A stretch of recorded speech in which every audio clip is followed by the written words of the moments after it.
National Broadcasting Company presents the National Football League.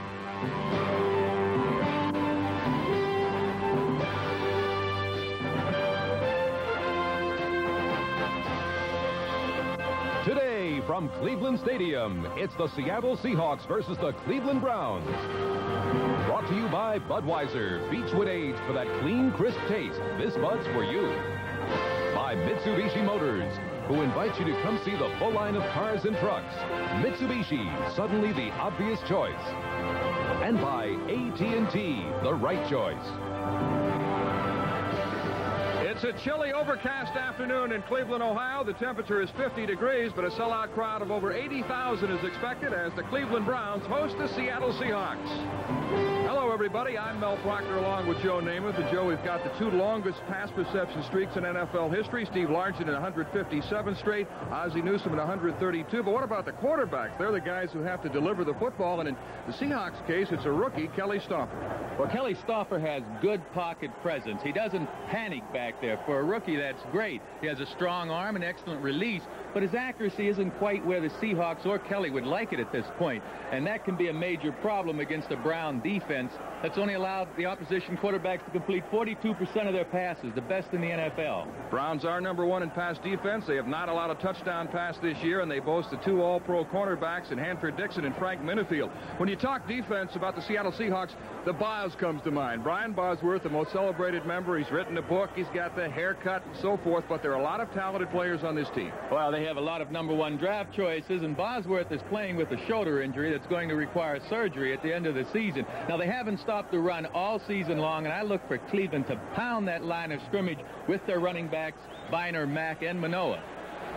And it will come as no surprise, Joe, to Chuck Knox that the Browns will try to run the football. Oh, he's already told his team. He said, look, boys, when the Browns get to the stadium, the equipment manager is going to give a ball to Manoah, to Biner, and to Mack, and tell those fellas carry it all day long. So they're expecting the running game.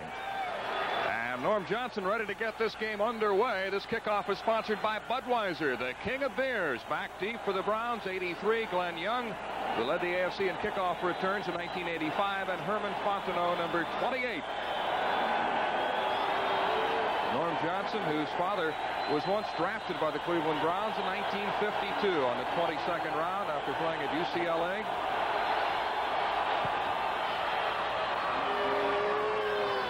Glenn Young out to the 10.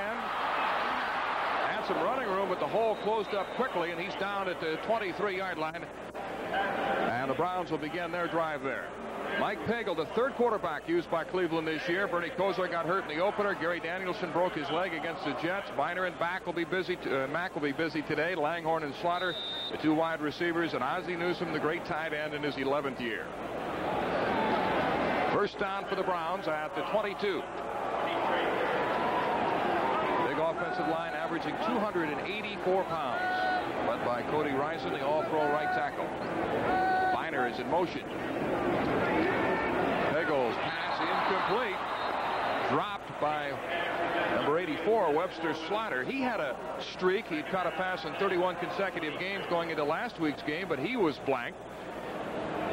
Marty Schottenheimer, the coach of the Browns, knows that Seahawks are expecting a running game. He opens up with a screen, and, well, Slaughter forgot to catch it. Green, Nash, Bryan up front. Strong linebackers, Schultz and Woods on the outside. Bosworth and David Wyman on the inside. The secondary, Jenkins, Hunter at the corners, Moyer, and Robinson the safeties. Second down, 10.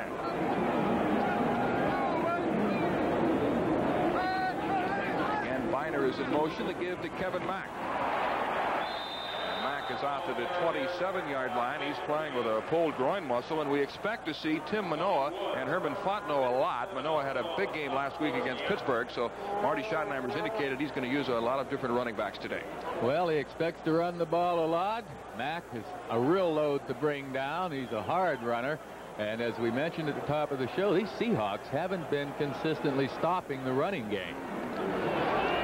Three wide receivers in the game for Cleveland. Langhorne, Slaughter, and Clarence Weathers, number 85, checks in. Pagel from the shotgun on 3rd and 5.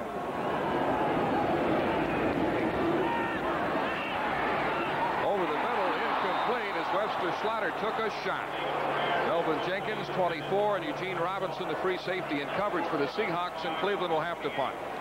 Well, you couldn't ask Mike Pagel to put the ball in a better spot. He had excellent pass protection that time from his Cleveland front. And you'll see on the left side of your screen, top left, Slaughter coming across the middle, open, good shot, but he forgets to catch it again. He's off to a horrendous start. Max Runager gets the kick away. The dangerous Bobby Joe Edmonds awaiting it at the 30. Good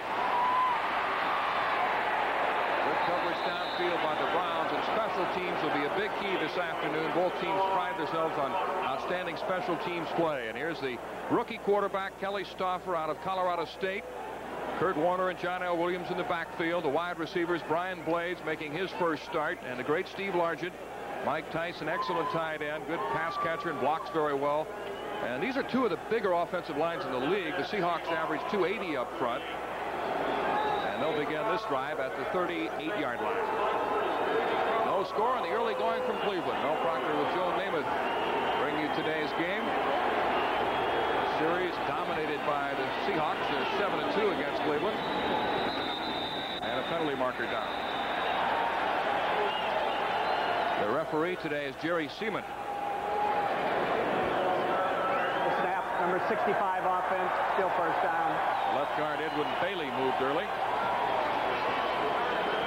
Not a very good way to get started. They've been practicing the last couple of weeks with Stauffer at the quarterback position, so the cadence shouldn't be a problem. I guess it was just a case of nerves, Mel. He might be a little nervous. He's relatively inexperienced. He was the #1 pick of the Cardinals a year ago, could not reach contractual agreement with them, sat out all year, made his first start last week against Atlanta, but the Browns are going to give him a lot of different looks defensively. First and 15. Warner. Kurt Warner is brought down to 36 by Eddie Johnson, who's starting at right inside linebacker in place of the injured Mike Junkin, who hurt his knee last week. Well, they tried to run the ball behind Edwin Bailey, the right offensive guard of the Seahawks. And when I mentioned the nerves a little while ago, I was referring to Bailey, by the way. He's the one that jumped the gun. They would like to run the football, but Knox knows they're going to have to score some points. So I look for them to pass the ball quite a bit to their backs and go for the long bomb on occasion. Browns in a nickel defense on 2nd and 12 at the 36. The give is to John L. Williams. Out to the 43-yard line. Williams has scored 3 touchdowns last week to tie a club record. We'll watch the draw play here. Number 91, Sam Clancy, runs right past or just can't quite reach big John L. Williams, who I think, by the way, is one of the premier, if not the premier, fullbacks in the NFL. He catches, he blocks, and he runs like a tank. 3rd down 4 at the 44. Stauffer from the shotgun. Getting some pressure, and down he goes. Sacked by Michael Dean Perry, and Sam Clancy was also in there. Well, this could be attributed to being a young quarterback, not knowing how to find his secondary receiver. We see Clay Matthews, number 57, on Mattis, number 70, trying to get the outside pressure. But Stauffer just kept looking to his left and went to his right a little bit too late, and the pressure was on him. Had he been able to throw the ball or find the receiver early, the blocking would have been sufficient.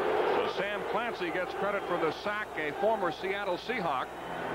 Big rush, and Ruben Rodriguez barely gets the kick away. Gerald McNeil lets it hit at the 34. And the ball is down near the 30. Well, we've got a break in the action here in Cleveland. A scoreless first quarter. This buzz for all that you do. Papers say you busted it up pretty good. This is where we start. You got a long road back. You missed the cheers. Can't beat those doubts and fears. You make America work. For that something that won't let us quit, the clean, crisp taste of Beechwood Aged Budweiser. To your first game back. This